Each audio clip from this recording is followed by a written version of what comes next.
মাননীয় মুখ্যমন্ত্রী শুভেন্দু অধিকারীর নেতৃত্বে সেই সরকারকে আমি আন্তরিকভাবে শুভেচ্ছা জানাচ্ছি এবং গোটা হাউসে শাসক ব্রাঞ্চ এবং বিরোধী ব্রাঞ্চের সম্মানীয় সদস্যদের যারা নিজ নিজ ক্ষেত্রে বিধানসভা ক্ষেত্রে তারা নিজের স্বাধীনতা নিয়ে কাজ করতে পারে।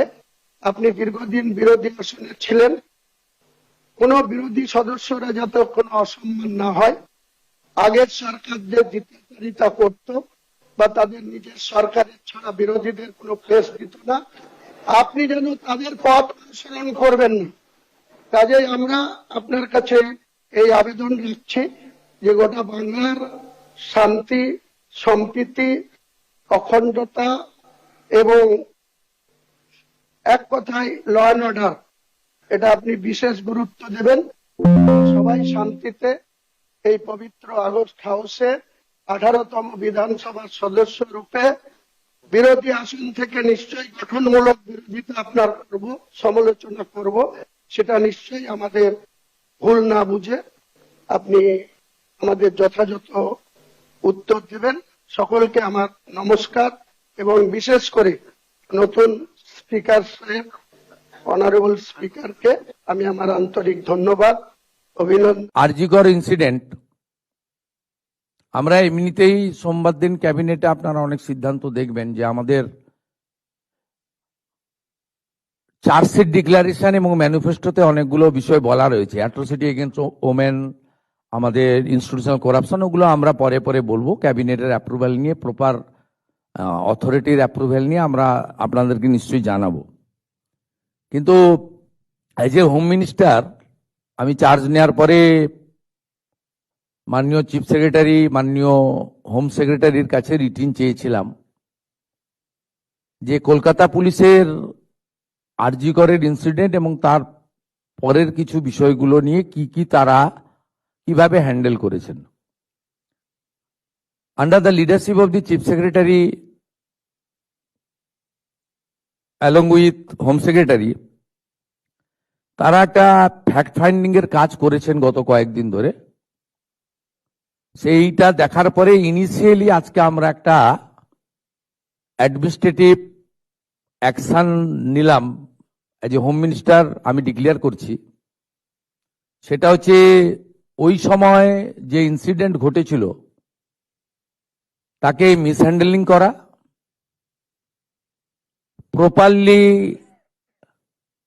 এফআইআর ইনভেস্টিগেশন ইনিশিয়ালি যে পার্টটা পুলিশের করা উচিত ছিল অ্যাজ এ ডিসিপ্লিন অর্গানাইজেশন, সেই বিষয়গুলো দেখা। আমরা কিন্তু মূল ইনভেস্টিগেশন পার্টে যাচ্ছি না, কারণ ওটা সিবিআই করছে এবং কোর্টে পেন্ডিং রয়েছে।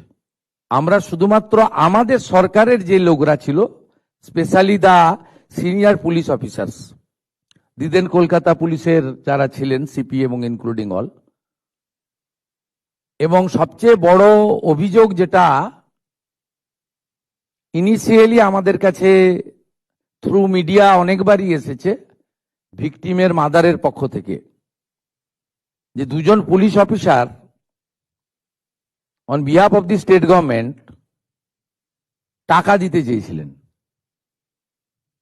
এটা তদন্ত করতে হবে যে অ্যালিগেশন কতটা, কিন্তু ইনিশিয়ালি আমরা মনে করি এই তদন্তগুলো করতে গেলে যাদের বিরুদ্ধে অভিযোগ পুলিশ আধিকারিক, তাদেরকে সাসপেনশনে রেখে তদন্ত করা উচিত, নইলে তদন্ত কখনো ট্রান্সপারেন্ট হতে পারে না। আমরা কিন্তু আবারও বলি, সিবিআইর পার্টটা আমরা ঢুকছি না। খুব ব্রুটাল রেপ অ্যান্ড কিলিং ওসব ওই পার্টটাতে আমরা ঢুকছি না। হাইকোর্ট সুপ্রিম কোর্টের অনেকগুলো গাইডলাইন আছে, ওই পার্টে ঢুকছি না।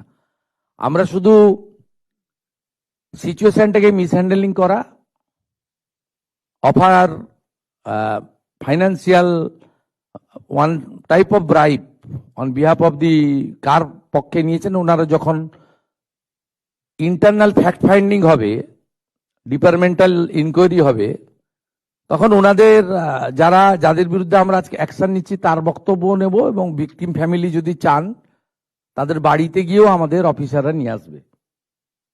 এবং তার পারিপার্শ্বিক যা আছে, ফোন কল রেকর্ড,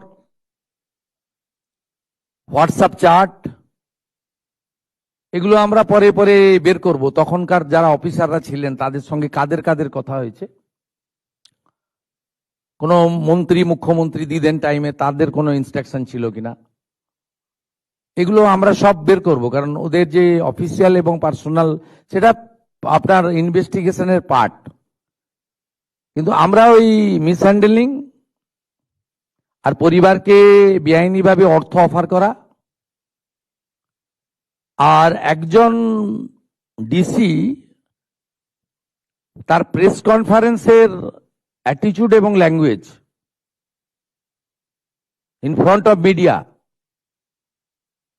এটা আমাদের রাজ্যের ক্ষেত্রে খুব একটা সুখকর ছিল না।